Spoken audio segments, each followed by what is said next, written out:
Hi folks, welcome back to another episode of RDR. With everything going on in the world right now, if you're like me, you've probably been at home and a little bit bored.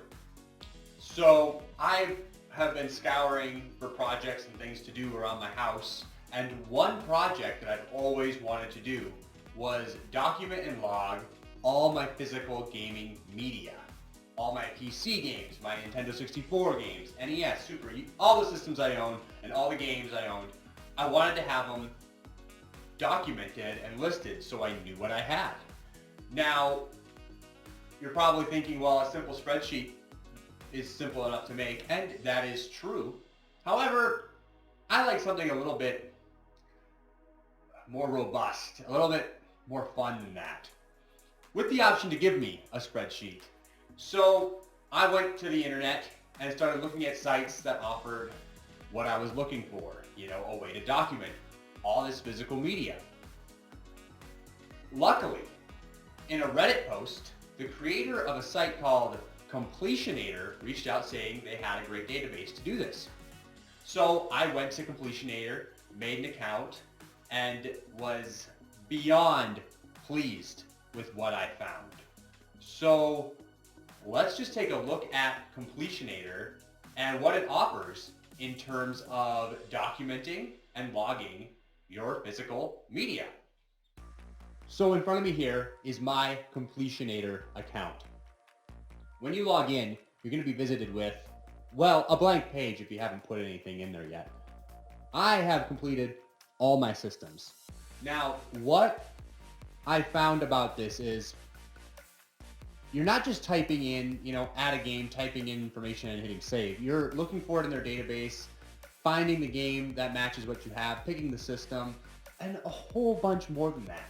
So the coolest thing I found about this is I could organize this by lists. And of course, what lists did I make? Well, I made lists based on the systems I have. So for example, let's just go to N64. This will show me a list of all the N64 games I own. And on top of that, if I were to add another game here, you're going to see that I have done the bare minimum in terms of what I wanted. All I really wanted was what game I had and the system. And if there was additional information regarding additions, I added that in there in the additions field right here. You're going to see that this site goes far beyond those basics if you want to go beyond those basics. You can, track if you're playing it right now, backlog it, hide it. I'm not sure what that means, but you can make your own assumptions. The status of if you completed the game or not. Or, it's insane. The date you got it, what you paid for it. It's incredible. Where you got the game. What achievements you finished. They have really thought this through. If it's a physical, you could even track your digital media if you wanted to, if it was new or used.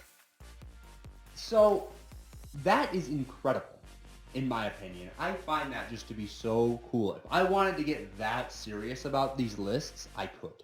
Now, far beyond what I wanted, but I'm so glad that those options exist because I never even thought about tracking that kind of stuff. And maybe one day I will. Who knows? The option is there. So this is how you'd add a game. Now, if I wanted to add a game, let's say I wanted to add, I just got Forsaken from a thrift shop or a pawn shop. Start typing it in.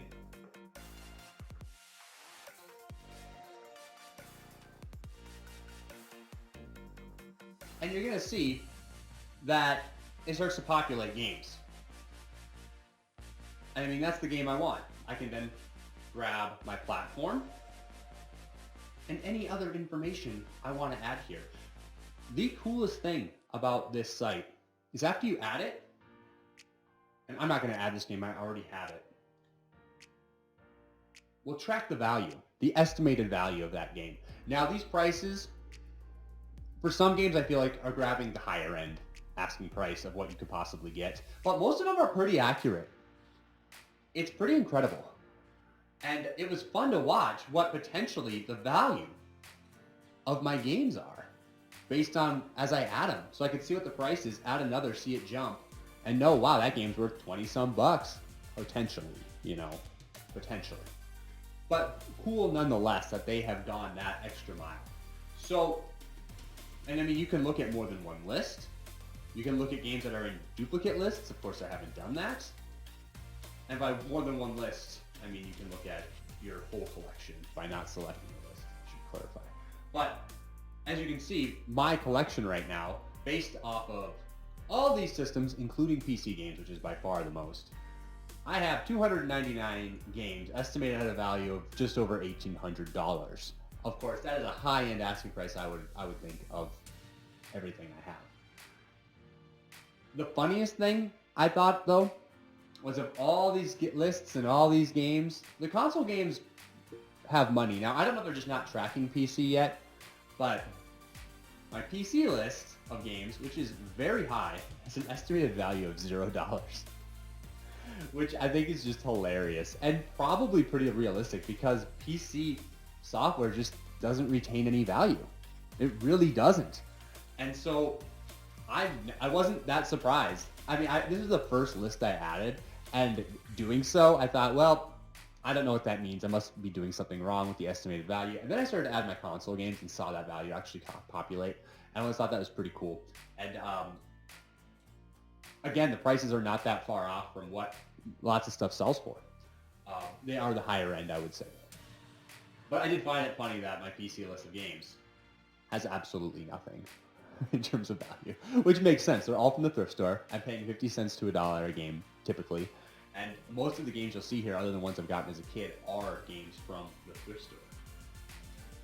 Another really cool thing about this is let's say you want to do that spreadsheet thing and you're a person where you're like, well, a spreadsheet's the way to go. You can get that from here with all that information I just mentioned included in your spreadsheet. It downloads originally with a bunch of columns of everything listed. So if you were adding all that stuff in, it's going to track all that stuff in a spreadsheet. My spreadsheet's been cleaned up a little bit because I only wanted to keep the columns where I've added stuff. And the best thing about this is this does include, I can't find it on the site itself, but the estimated value of the game, which is absolutely amazing. One thing I did find very interesting is I have a game, a Nintendo Entertainment System game, so an NES game, called Sunday Fun Day. Let me find it here.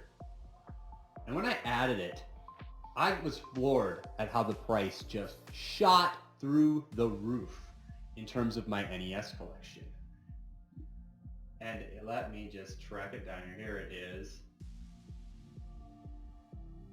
It is tracking that game at $175, which is insane, I thought that is incredible. And turns out it's a pretty rare game. It's the last NES cartridge game to be made in America. And it is one of those Christian games that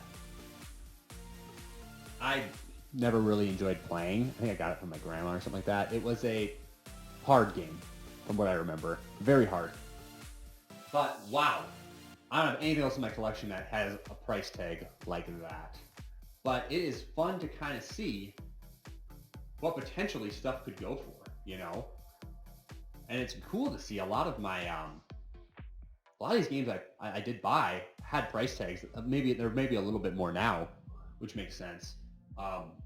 Not far off from what I paid. But another cool thing I also liked was the dates. It shows you, if it has it, it will provide you with the date that game released, which I just think is so cool. And sometimes it's right down to the day. I mean, it's a great way to start tracking your collections. I mean, it couldn't be better. One thing I did notice with my PC games, not any other console or system, this is a very intact database and very complete. My PC games, however, I didn't find everything I wanted.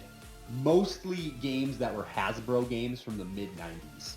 So I have a separate CSV I made, which is like 10 or so games, and a couple other very obscure games that I own that just that weren't listed. And I reached out to Completionator's Twitter account to ask about how I can get those in there or if I can add them manually. And they have a form, which I'll show you here, where you can request games to add. So they take that seriously. They reached out right away and let me know, yeah, add it to the form. We go through and we try to make sure we get stuff if we're missing it. And I thought, wow, so that's so cool. So I'm going to add the 10 games to this form here when I get the chance. And I'm really pumped that they're willing to do that. But again, I only found that with PC titles. Every other console I searched had everything, at least that I had. I didn't find anything missing at all. So really cool database, a really good time killer if you're looking for something to do and want to get organized. It is a lot of fun if you're like me and you like doing this kind of stuff. And I feel so good now knowing that I can have a downloaded CSV, email it to my phone, and have it available. So if I am out shopping now at the thrift stores, I don't have to worry about duplicating stuff. That is the ultimate reason I wanted to do this, because as your collection grows, it's surprisingly easy not to remember what you have if you're not looking at it all the time and using it all the time. And I can't tell you how many times I've bought I've duplicated a PC game, which is very easy to do at the thrift store, because I couldn't remember if I had this version of it or, especially with software. So I wanted to have that be trackable. And it really, intrigue me now when I see stuff to go, do I not have this? Do I really want it? And get it if I want to, and not just get that overwhelmed shopping feeling that I can get when I'm out and I'm not sure if I have something or not. And so I bail on it just to find out I should have grabbed it. That is Completionator. I highly recommend you check it out. It is fantastic. It is free. It is very easy to use, and it's a lot of fun. Let me know your thoughts. Let me know if you do use Completionator. I'd love to hear about any of your thoughts on the software as well. It'd be great to hear in the comments. So as always, thanks so much for watching. Have an awesome day.